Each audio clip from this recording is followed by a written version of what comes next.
Welcome back to the ReaderHouse Author Roundtable. I'm Alice Stockton Rossini. You believe in UFOs? You're in good company. Kristy Shanahan is a retired science professor. She has a long list of credentials, and the name of her book is Glimpses into Other Worlds. And I have to tell you, Kristy, your synopsis is out of this world. Here's how your book is described. Extraterrestrials from outer space, ultra-terrestrials of other dimensions, and the inner realm of the soul or consciousness is a T-Rex in a fluffy costume that delivers Easter eggs. Explain. Well, it covers, the universe and the beings that live in the universe, which might be aliens and gods.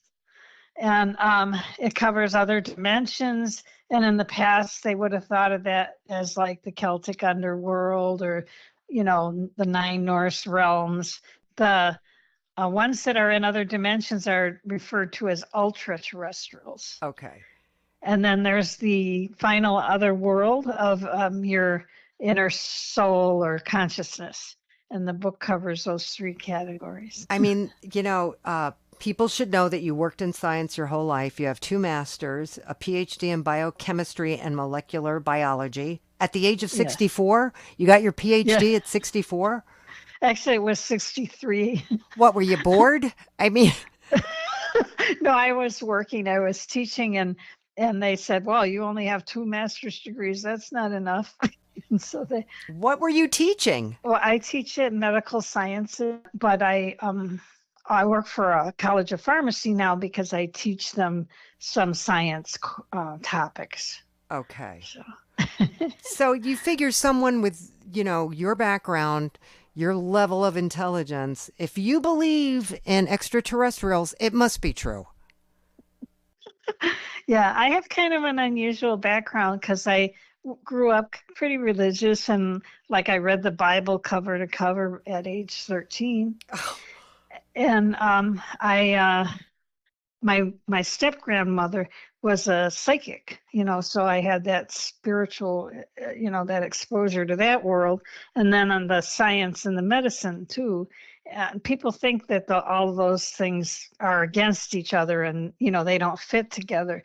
But actually, they're all really looking for truth in one way or another. So give me a glimpse into what we'll find in your book. Oh, it talks about like what the ancient people thought about the other worlds and what they thought about, like their origins and, how they fit into the other worlds. What ancient people? Just different groups, like native groups. And it's got some viewpoints from Hindus and it's got some viewpoints from different like Native American groups and Egyptians. And give me an example of one.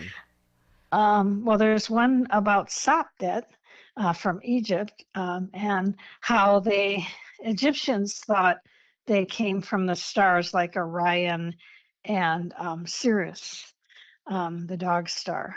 So, they had, strong beliefs in that they came from Orion, the stars in Orion, or Sirius, the dog star. Okay. And they believed that they came from these stars and that in the afterlife they would return to those stars. I'm telling the reader about what ancient people thought about aliens or extraterrestrials and what recent experiences there have been and what people think now about aliens and extraterrestrials, and then relate that to how that fits in with spirituality. Okay, so there's one part of your synopsis where you say there is data on the correlation of UFOs and our nuclear weapons storehouses. Yes, they've had hearings recently. Yes. In Congress, right. And they questioned a lot of people from the military because a lot of the sources of UFO reports, the majority would be military and airline pilots. And they find that most of the occurrences of UFO reports are around military facilities and especially with nuclear arms. So I don't know, maybe the extraterrestrials are scoping out our capabilities. That would be an intelligent thing to do. Crazy. I mean, and Yeah. what would you say is going to be the most exceptional discovery that you made? I think something that's going to affect us a lot in the future is related to quantum mechanics, and it's related to the consciousness, our consciousness, and how we can connect with the universe and with others in the universe through quantum mechanics. How is that possible? Well, because with quantum mechanics, you can have different phenomenon that can connect particles over long distance, connect things over long distance, things like properties that allow them to connect. So I think that we will be able to connect with other consciousness in the universe. Have you gone out and talked about this book? Like, do you go into your classes and talk about it? No, I don't talk about this in my classes. I'm going to go on to some shows. I'm going to go on to This Week in America with Rick Bratton. Okay. And Spotlight with Logan Crawford. Okay. And I have a web page. My web page is authorkristysshanahan.com. I'm sure this doesn't end here. What's next? You mean for writing? Yeah. I just finished like about 2 months ago with the book, so I haven't started anything yet. But I'm open to starting another book or researching it further. Why is it important for us to read Glimpses into Other Worlds? If you're somebody who wants to think about the question, are we alone in the universe? Reading this book helps to open your perspectives. You're something else. Kristy Shanahan, Glimpses into Other Worlds. Thank you so much. Well, it's been nice talking to you, Alice. A manager for Eastman Kodak for a couple of decades, Joseph Peter Krupski took a writing course along the way, and now he writes full-time. He decided Bailey Beach would be his first published book, inspired by a true love story that took place on the east end of Long Island in the summer of 1962. Correct. You were a busy guy. So the name of your character is Tommy. So Tommy comes home from college looking for true love. Correct. Why? He doesn't want to play the field. He's looking for the real deal. Well, he had been playing the field, and actually he winds up playing the field again because of the circumstances that happen. The story starts out as he meets 3 different girls within a very short period of time, within 4 days. And he gets involved with all 3 at the outset.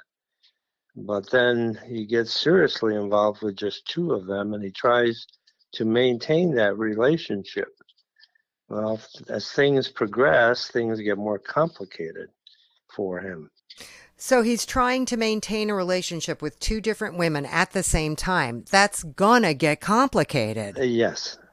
But he's a young guy. Does he figure I can just do this? Yeah, he's a young guy, and the other aspect of it, he actually does fall in love with both of them. Oh, geez. So it makes it even more complicated. So he's, when he's with one, he's happy and wants to be with her, and then when he's with the other one, it's the same thing, and he goes back and forth like a ping pong ball, and he doesn't know which one to choose. He can't do it. Some of his friends become aware of what he's doing and tell him he's doing it wrong, but he says, I can't choose. And the girls have no idea. Not at the beginning. But things change. As the relationships develop, because the girls are only 9 miles apart in towns. And he works with one of them, and the other one he met as who's out for the summer from the city. But then on top of it all, he's challenged by A past relationship? Yeah, that's one of the reasons why he's tired of playing the field and he wants to find somebody that to fall in love with. But then there's one gal that they had a kind of a nasty breakup where she actually attacked him physically with a weapon and did injure him. That's in the story. But she winds up being the villain in the story. And she's obsessed with him. And her obsession continues to grow. And that challenges not only him, but the relationships that he has with the two other girls. Wow. Okay. What's his summer job? He actually he's taking a course in retail business management. Part of the program that he's in at the university requires him to go on a work block. And so he's signed up for the program and he's working at Sears Roebuck in their back office. And he's learning work. He works with two different women and one of the other managers there in the service department. So he's kind of moved around. And that's where he meets one of the girls. The first day he's on the job, he meets the third girl. And she's one of them that he falls in love with.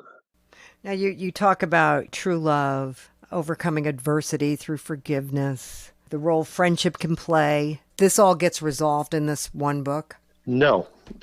No, Okay. this is actually a trilogy. This is only the first book in the trilogy.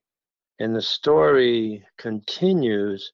In the first book, basically the forgiveness, getting through the adversity, is he does find true love and really winds up near the end of the story with one of the girls. And a lot of things have happened, and in the background, becoming more prominent is the villain, which continues to threaten the relationship. So that's where the adversity comes. But also the other girl that he did fall in love with, she finds out about the other girl and she goes to that other girl. Well, she's upset, okay, because she does love him, so she's looking sort of for revenge. She felt betrayed because he didn't tell her the truth. She didn't know that he was having a relationship with this other girl. And when she finds out, then things turn kind of sour, and the story gets a little bit more depth and a little more dangerous, and that's where the suspense comes in. So she keeps coming back, huh? Oh, yeah, she keeps getting worse at her obsession, and she gets involved, and she actually creates a situation with the one girl that felt betrayed. And I didn't mention the third girl because there were three girls initially that he dated. Well, one of them he pawns off on a friend of his, and there's a story that happens there. Well, she comes back into the picture also. So towards the end of the book, there are three girls. One's obsessed with him, one felt betrayed, and the third one I'm not going to tell you because I don't want to ruin the story, Wow. is looking for revenge. Nice story, Joseph. It's a little complicated. That's why it's a little bit long. Yeah. One of the reasons is, and I said inspired by a true story because basically the story is true, but when I started to write the story, I had the option to end it basically one story. But then I thought I could actually take this to a trilogy because of the characters and the situation.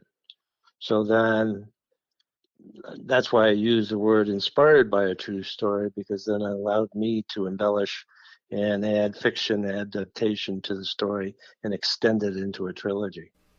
Now, are you talking about this book anywhere? The only talking I've been doing is when I travel, because I do quite a bit of traveling. Um, and I go into bookstores and talk to bookstores and things like that, but I have not done a book tour yet.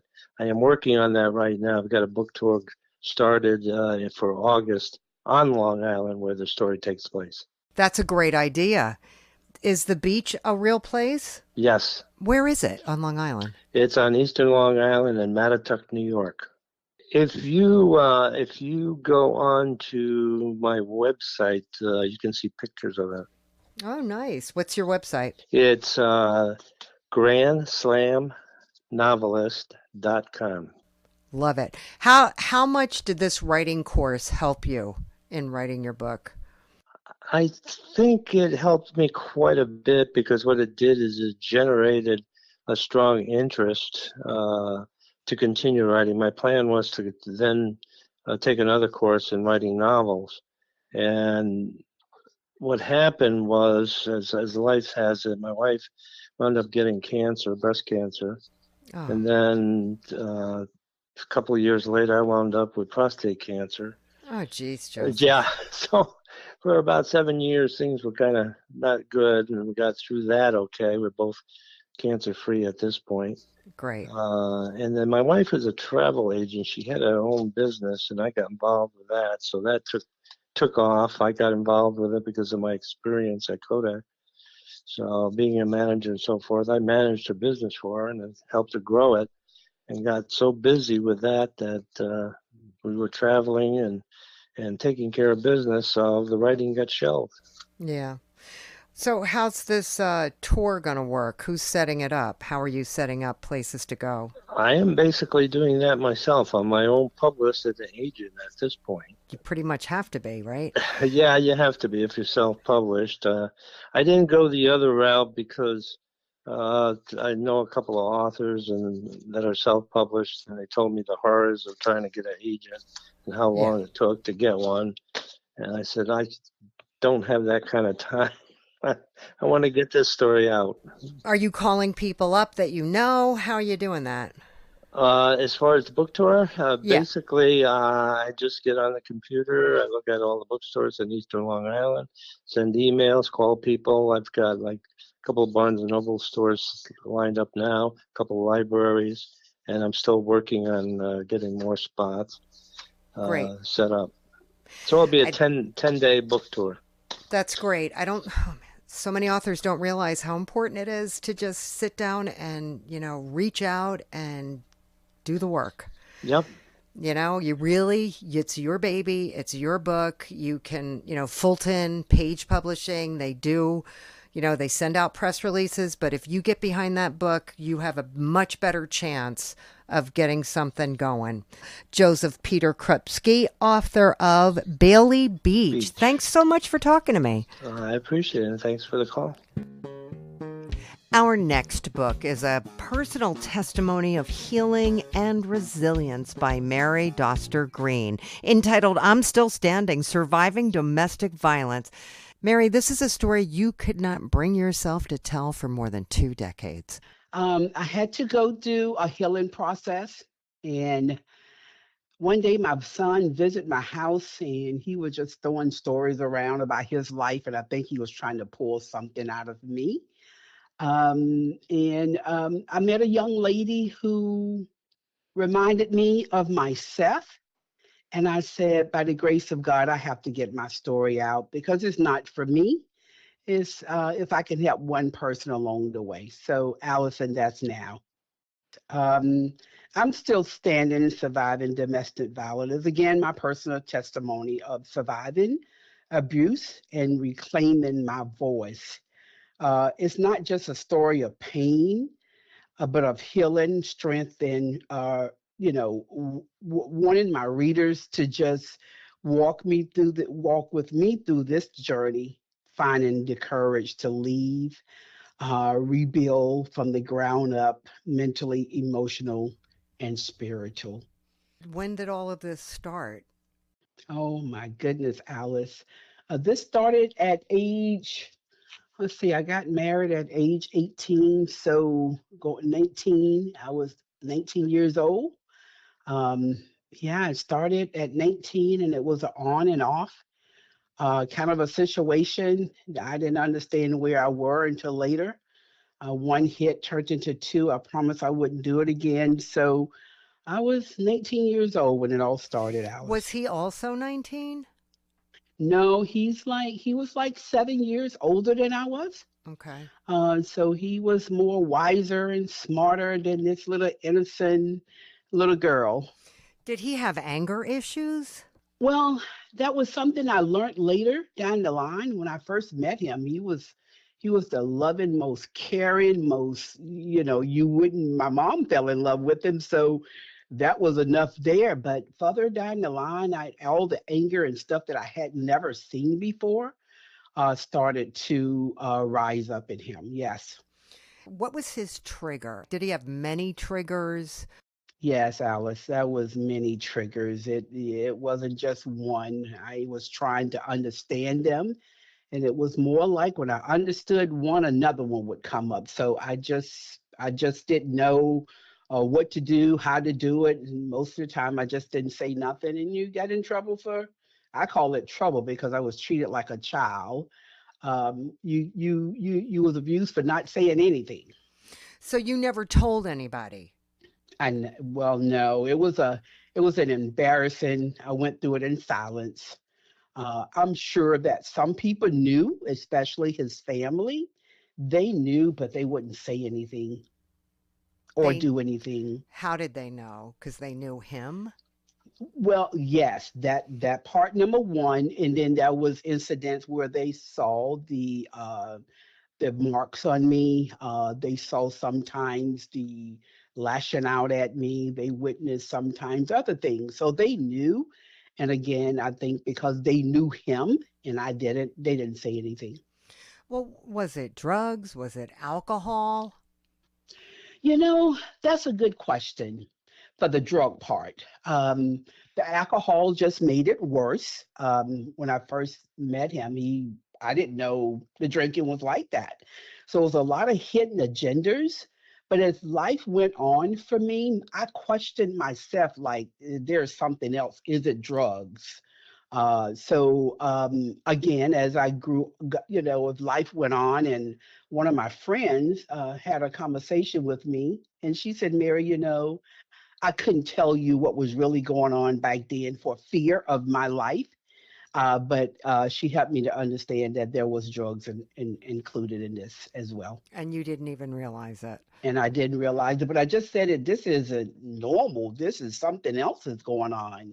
But again, I wanted to get upset with my friend, but I understood the place where she was coming from because she knew of the silence abuse that I was going through.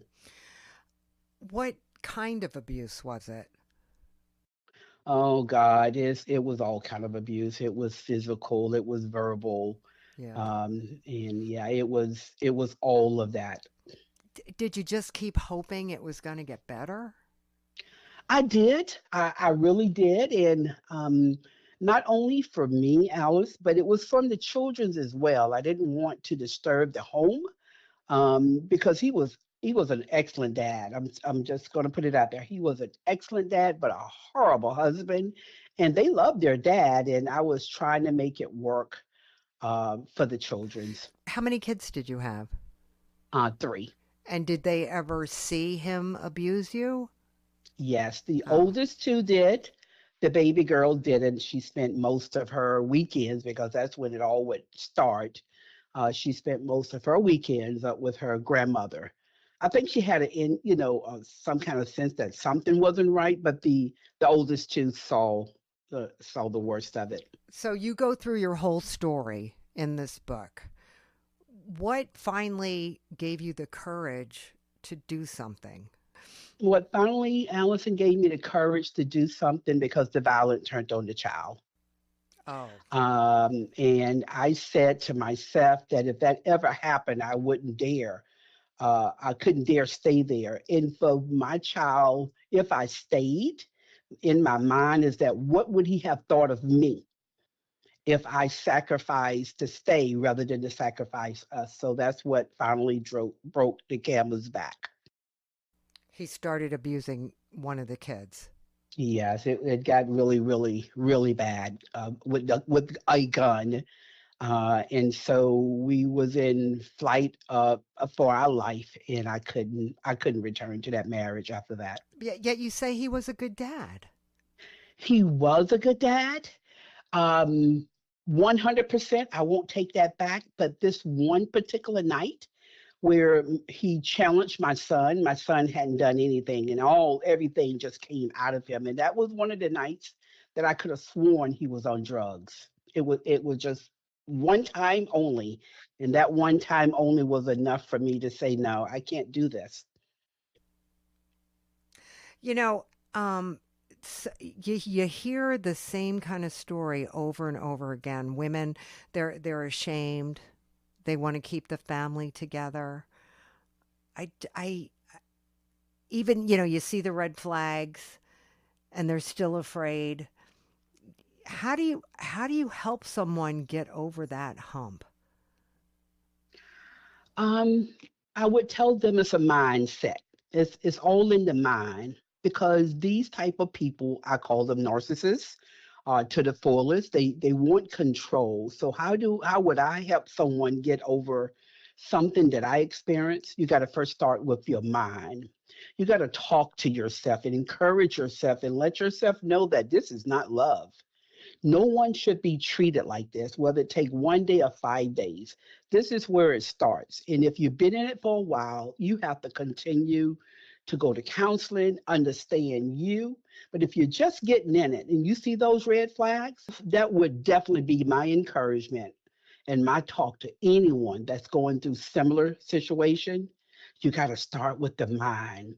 You have to reprogram that mind.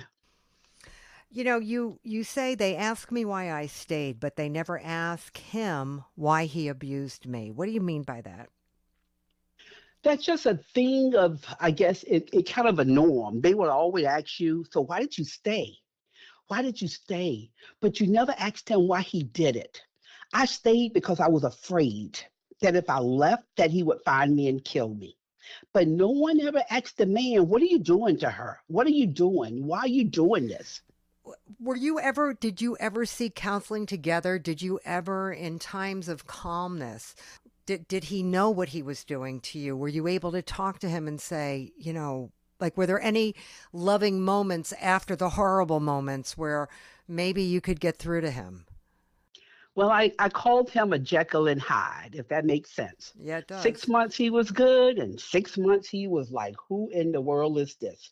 So when he did something really, really bad, he didn't know how to apologize. He would just go buy me a diamond something or a brand new car. And then as time went on, everything went back to the norm. And there was, yes, a time where I asked that we need to go to counseling. Yeah. And he promised that he would go, but that day he never came home. Was it therapeutic for you while you were writing this book? It was a healing journey for me. Yes, yes, it was, Yeah. Alice. There was Yeah. times when I cried. There was times I had to walk away and come back because everything was coming off that page to real life again. So with that, it helped me with my healing journey. So yes, it was very helpful for me. How do you get this book to the women who need it most?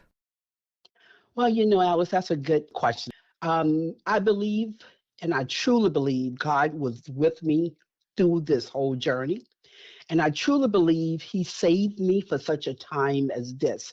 So, with the writing of this book and getting it out there, it's getting itself out there. I mean, people are calling me, Allison, to come and talk to women.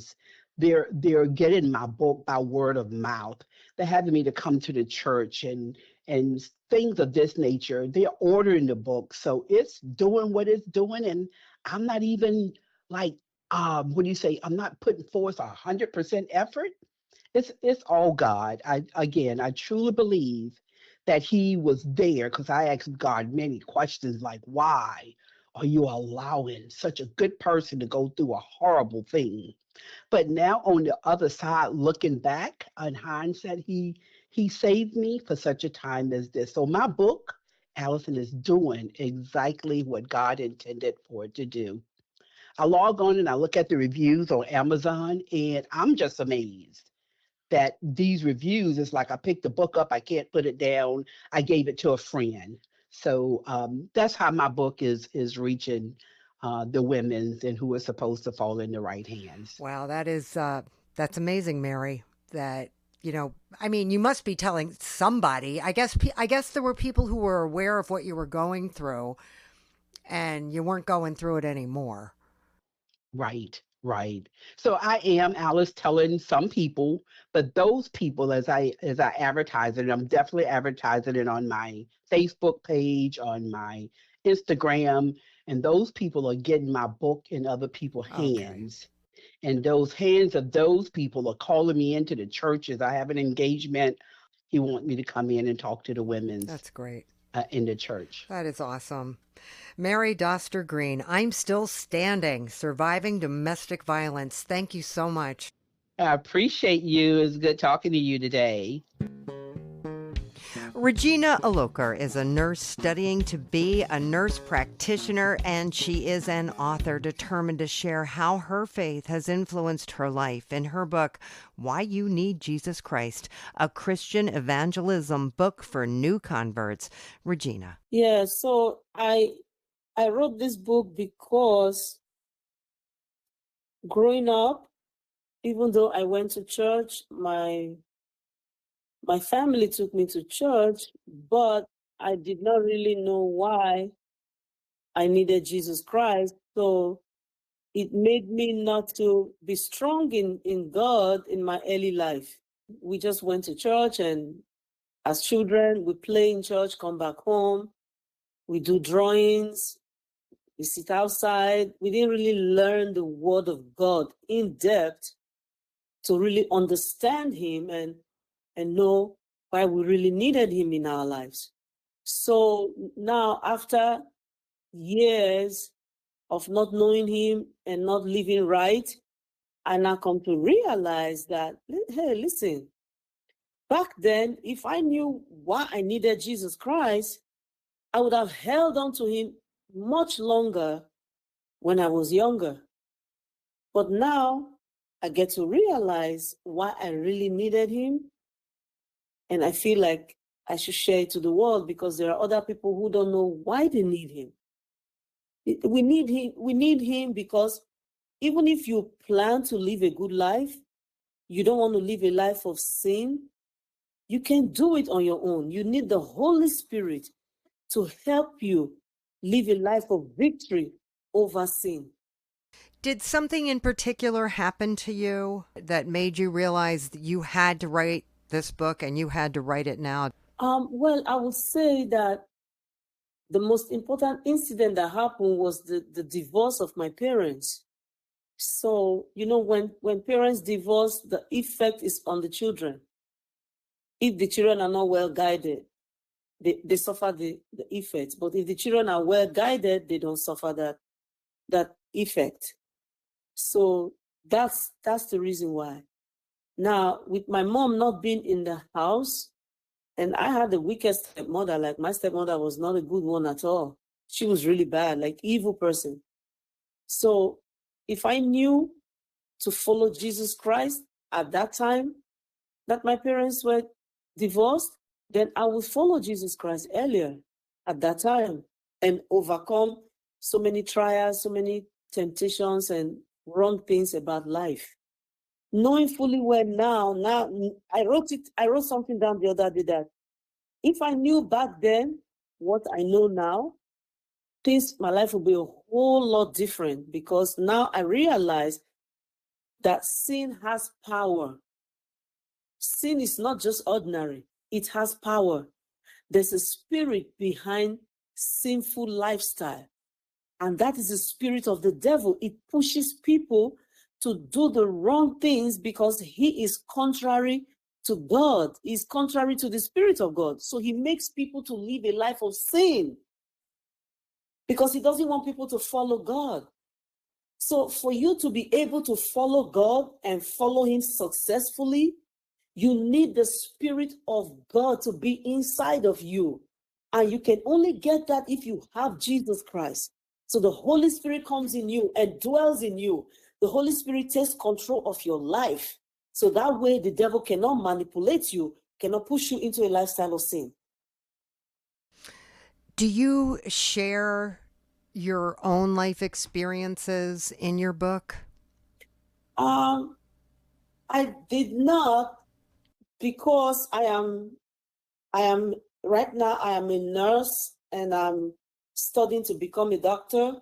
So I was just giving myself some time. I just wanted to graduate my Doctor of Nursing Practice School.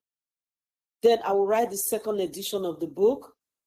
When I do the second edition of the book, I will begin to personalize it. So what is this book? Is it just, are you just saying to people, this is why you need Jesus Christ in your life? The way I laid out the book is to just go straight to the point first. Okay. I just want somebody to understand one thing, why you need Jesus Christ. Number one, you need him to save you from the power of sin. Sin has power. There's a spirit behind that sinful lifestyle. It's like it's a demon. It pushes people into sin, into doing the wrong thing so they can offend God. Satan wants people to offend God.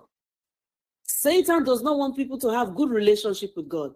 And that's the reason why Jesus Christ came. He came to reconcile mankind back to God. He came to close that bridge, the gap between God and man, because when Adam and Eve fell, they caused separation between man and God. Okay. So Jesus came to close that gap, to reconcile man back to God. So we need Jesus Christ so that he can give us his Holy Spirit and his power, so that way we can overcome sin. Okay. And when we don't live a lifestyle of sin, we put the devil to shame, because now he no longer have power over us. Another reason why people sin is because they are ignorant of the word of God. So the more you study the word of God, the more you become lightened, the more you have wisdom, and the more you are able to follow Christ. So, Regina, where are you talking about this book? Does your church know about this book? Yes, so the church knows about the book, and I have actually gone to give the book to so many people. I have actually donated the book a lot. I use it as evangelism too. I give it to people so they can read it really fast and they can quickly decide for themselves what they want to do with their life.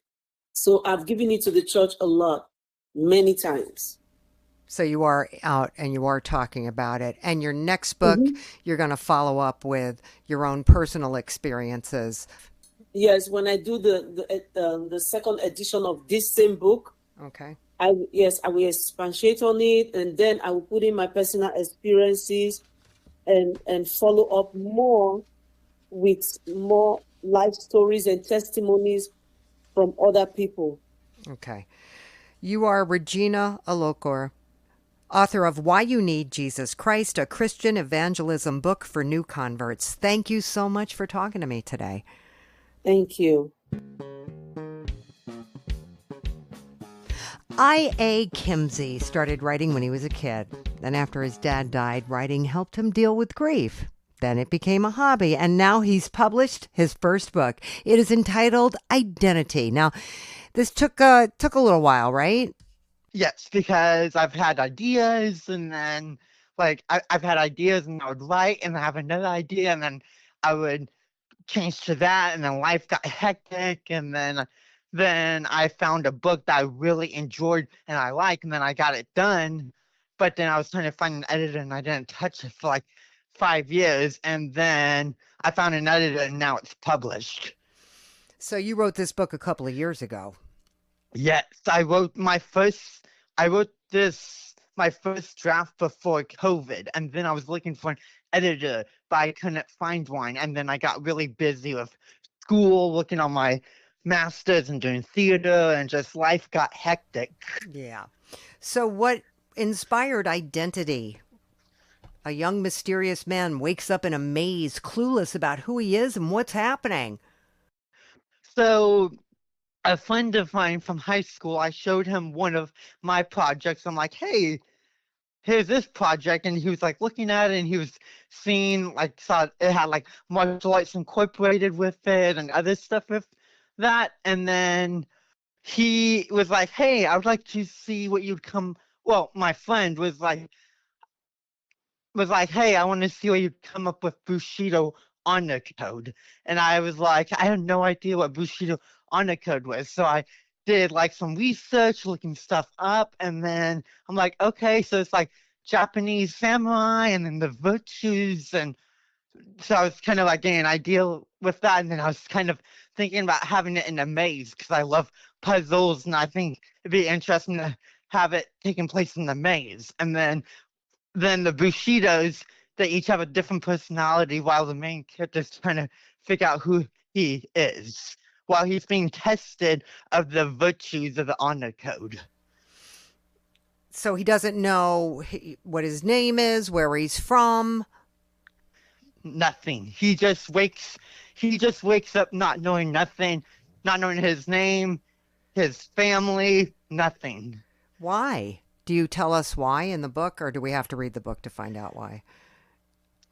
You'll have to find that out. What kind of personalities? Give me an example of a personality that he runs into. There's 5 Bushidos. So there's sassy gothic, one that talks in third person, a germaphobe, and a drunk. Oh, is there a conflict? So the Bushidos just kind of like talk to the main character, and so there's 7 virtues of the honor code: honor, honesty, compassion, courage, integrity, duty and loyalty, and respect. So they're having conversations, and then the Bushidos kind of get the main character irritated to try to have him disobey the virtues. So that's kind of what it is. And as he goes along with the Bushidos, he learns what the different virtues are, and he becomes more of a virtuous person.